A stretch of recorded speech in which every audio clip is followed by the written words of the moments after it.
Well, it's taken us 12 episodes of the Sky Sport Cricket podcast, and we have finally dragged, screaming and kicking Nasser Hussain. Big money signing, big money signing, I'll tell you. Have you taken a cut, Kumar, for this? Or? No, we've all been waiting with bated breath to have Nasser on the podcast, and he's finally said yes. What a build-up.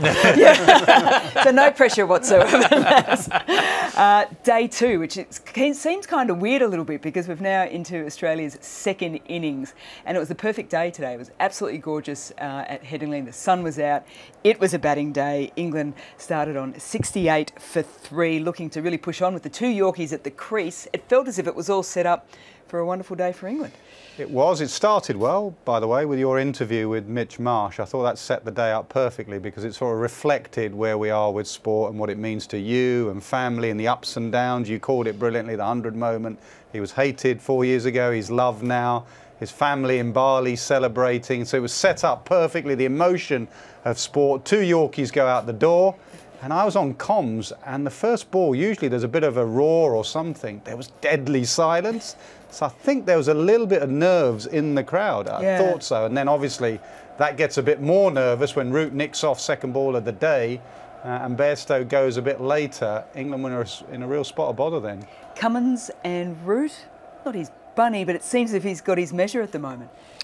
Yeah, I mean, it's probably because he's more a hit the deck bowler than a swing bowler. He bowls with good pace, he gets good bounce, but it's more often than not that it hits the seam and movement is always delayed. When you're a batter, if you get an early inkling of where the ball's moving, it's much easier. And his accuracy in that channel where Joe Root has struggled mostly against him came into play again. And today I think it was just getting into your innings, second ball of the day, so much to play for. Root was just trying to get himself in. The ball probably didn't go as quickly as it normally would for some reason, and that probably got Root, kind of poking at the ball to get that edge. Yeah, but a perfect start, exactly what Australia needed to get back in the game. And a good catch, wasn't it? David Warner on this ground, he's caught well 4 years ago, he caught well here. Australia's slip 6 cordon. catches, all first five today were in the cordon, slip catch. Compare that to England. And in the series, I think that's been a massive difference between the sides and why Australia are 2-0 up, how well they've caught compared to England. Yeah, I don't know if you noticed in the commentary box, but when Stokes came out to bat, I did get a little bit of the sweats up because it was mine sort of ticking back to Headingley of 2019, and it was almost like he was doing it again. He's on, we say one leg at the moment. It looks as if he sort of grabs that lower back, maybe an SI joint in the glute. You went through all the different names for a glute. Do you want to go again? Buttock. Someone came with another rear guard action from Ben Stokes because he's struggling in the rear. And we did the feature at lunch on 4 years ago, and it was like Groundhog Day. It really was. Like last week at Lord's, he seems to have an ability just to flick a switch and go from test match mode to one-day mode. I mean, he is just a phenomenal cricketer, isn't he? He's phenomenal, and he recognises big moments so well. And you saw that in his captaincy as well on the field, not just in his batting. And every time he bats with the tail and there's the game on the line, he just manages to just stand up. He seems to have so much clarity in the way he plays and thinks in those moments. It's actually quite frightening because you don't see that often in cricketers that much. You have players who stand up once or twice or a few times in their careers, but Stokes has made a habit of it, and that's one of the things that's really kept England going in this test match at Lord's. But one man can't do it all the time. Others have to go, step up, share the burden, play a bit of smarter cricket when it's required. The English team is very young. We've got to recognise, and they will refine, they will get smarter, they will recognise big moments as much as the skipper does, and that's when I think this side will probably get to a slightly higher level than they are now. Stokes' biggest ability, there's a lot actually of different things, but I've not seen many that can still hit the boundary, find the boundary when everyone's out. We saw it here 4 years ago with Lyon and all the Australian bowlers. He was still hitting it for 4 or 6. We saw it at Lord's last week. We saw it again today. The only two I can think of as one I played against was Adam Gilchrist. Yeah. So often Gilly would come in a different situation, way ahead of the game, and I'd have to put everyone back as captain, and Gilly would still hit 4s and 6s, you know, as if the fielders weren't on the boundary. And the other going back, I'm a bit older, was Viv Richards. Viv, I remember a game at Old Trafford, 84, 85, white ball game, and batting with Michael Holding, batting with the tail like Stokes was today. And Beefy had everyone on the boundary, Bob Willis and Paul Allett had everyone on the boundary, and Viv was still smacking it for 4 or 6. It's an unbelievable ability, and as a captain you are left like, that's all my cards I've used up. Yeah. I've got nothing else. I've put everyone on the boundary and you're still smashing us.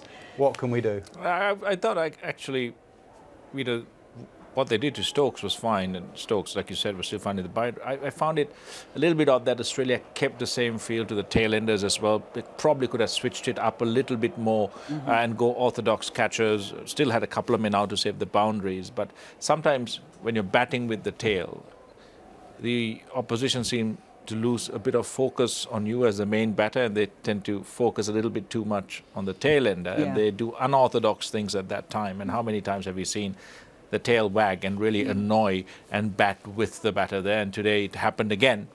So I think probably something for Australia to think about, but still 29 runs ahead was still a great effort after the Stokes heroics. You're talking about fielders on the boundary line, and Pat Cummins says, right, Todd Murphy, in your first Ashes test, here you are at the top of the mark. And I was quite impressed by the fact that he kept the youngster on. He's only 24 years of age, learning his craft, and he's got Ben Stokes clearing it. Went up to the 3rd tier down in the Howard stand at one stage.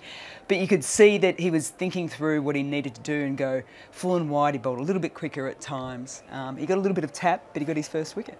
He did, and he got a little bit of stick from the Western Terrace as well. I think that was good captaincy. There's something like, I won't use the exact word, but you're a poor Nathan Lyon, and then you're a poor Harry Potter. Came out as well. And then the skipper called him up, you're going to have a bowl. So remember what happened to Nathan Lyon here? You're going to get hammered on the boundary line, you're going to get hammered in the middle. And Stokes is teeing off. So I did think that was good captaincy, actually. But unfortunately, like 4 years ago, I thought it was good to keep Lyon on. You just felt 4 years ago that Stokes was just going to chip it up in the air and get out. But it never happened. And it did happen in the end today. So that is first Ashes wicket to be Ben Stokes. That will give him a lot of confidence. Second time round this game. This pitch is dry, it's spinning a little bit. He's going to need that confidence. So Moeen Ali probably let Ben Stokes down a little bit. Lead of 132 when he went for the pull shot again, and he was set up beautifully by Pat Cummins. Wokes went for 10, and then after the tea break, it's his game at the moment. Mark Wood comes out. What did he start with? 4, 6, 4? He's struck him beautifully. Yeah, striking at 300. Yeah. Perfect T20 innings, like you do. But yeah, I mean, those are the little moments that you need in a game like this. Everyone to do their part and stay with Stokes when he was batting so well. And that innings just galvanised, I think, Stokes as well, because he was expecting probably a harder graft at that point. But then Wood, as usual, plays with his heart, you know, gives everything when he bowls, when he bats, when he fields, and that was brilliant to watch. I think Owen Morgan mentioned it before a ball went down, actually. When you're playing back-to-back-to-back test matches, 3 days, you've just been beaten at Lords in that game, heartbreaking 2 defeats. You need someone like Wood. You need not just his ability, but his character. He's really a laugh. We've all interviewed him.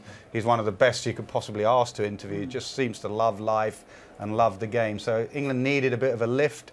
Mentally and emotionally, and I think that's what Wood has provided, as well as his pace and 6-hitting ability.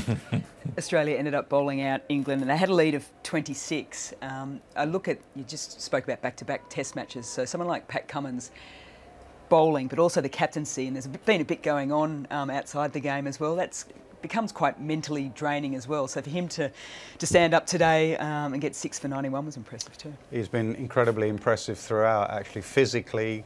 You know, also captaining, and Stokes is smashing it everywhere. You got the switch on. You go in at, what was it? I'm trying to work out. Lunch, was it, when they went in, and they'd had such a good session. 7 down, Wokes is out. In the old days, you can maybe switch off for 5 minutes. but you can't nowadays because they all bat. Wood comes and hits you for 20 odd in 8 balls. So he's constantly having to be switched on, and to then provide what he's done has been phenomenal. And that's England.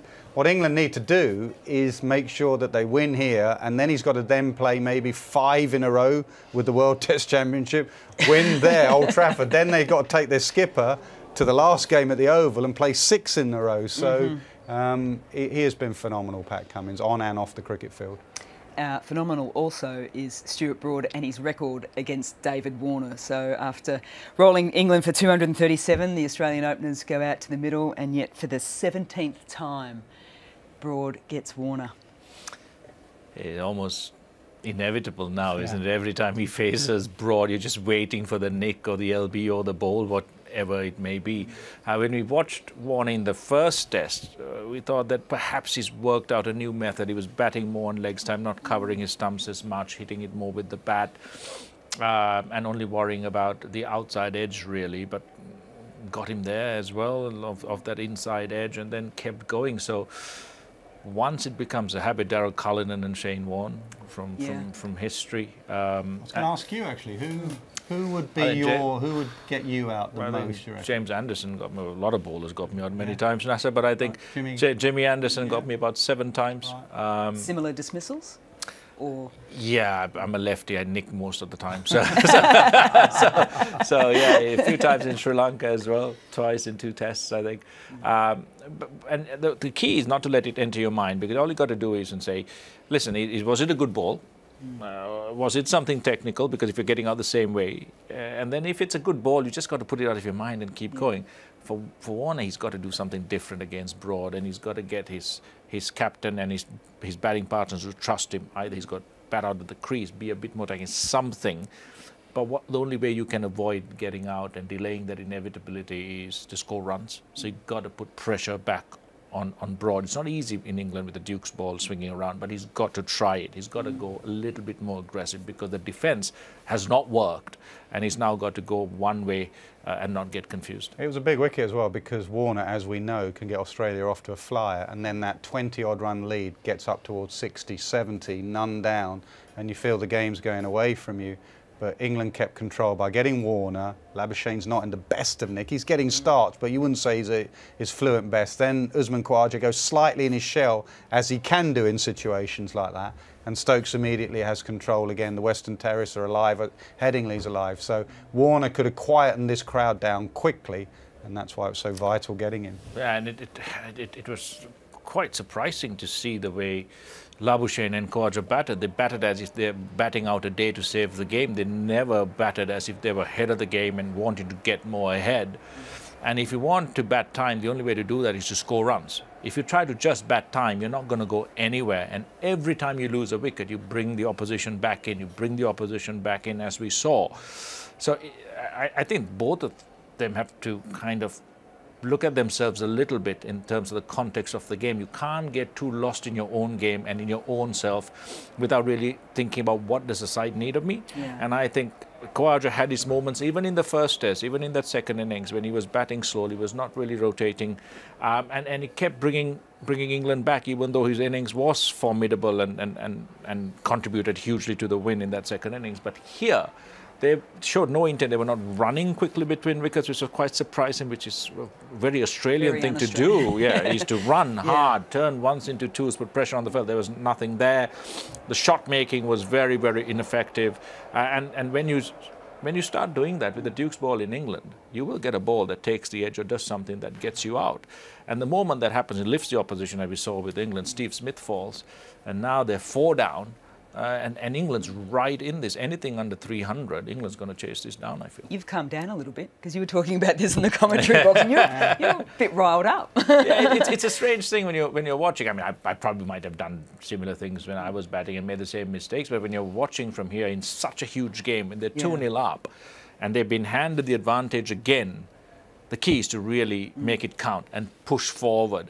And you can do it many ways. You don't have to be ultra aggressive, but at least keep the intent going. And when the opposition's on their heels, waiting for a mistake, try and not make one. Yeah, start of the 3rd session, and who was it? Australia were 29 for 1. Marnus Labuschagne. It was was the perfect setup. We had Mark Wood on still bowling with a bit of pace, and they changed the field. They put the leg slip in play. They moved fine leg square around.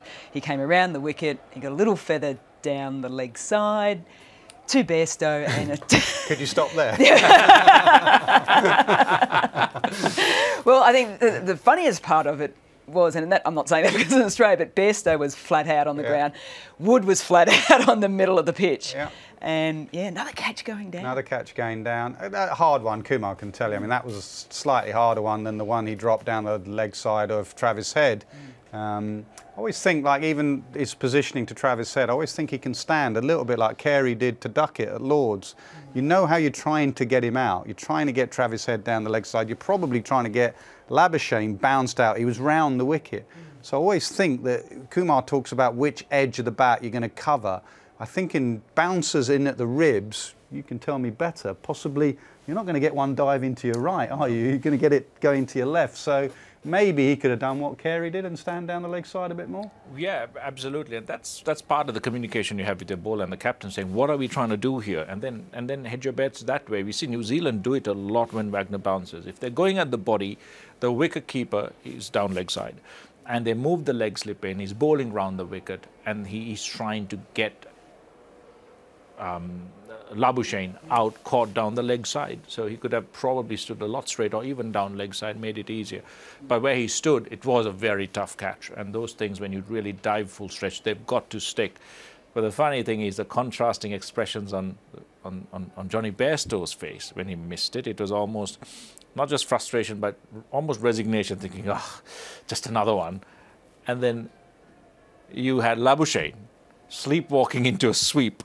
And then you could see the horror on his face, and the realization. He didn't finish that. He was down on his one ball later. I was getting there. I was getting there. There's some segue into it. It came from nowhere, the slog sweep. He's played it 6 times in his Test career. He's gone out 3 times to it. It felt a little bit premeditated. Yeah, it's just there was a bloke out there as well. If both him and Smith, if they just belted it over mid-on and got out. I mean, Smith did it in the World Test Championship, didn't he? He ran down the pitch and hacked it up in the air, whatever. Every time you get out, it looks a bad shot.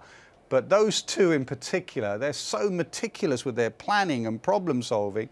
For one of them to hit the only man out on the leg side with a slog sweep, and for the other one just to chip it casually to mid-wicket and get a bit of a send-off from Johnny Bairstow. See you later.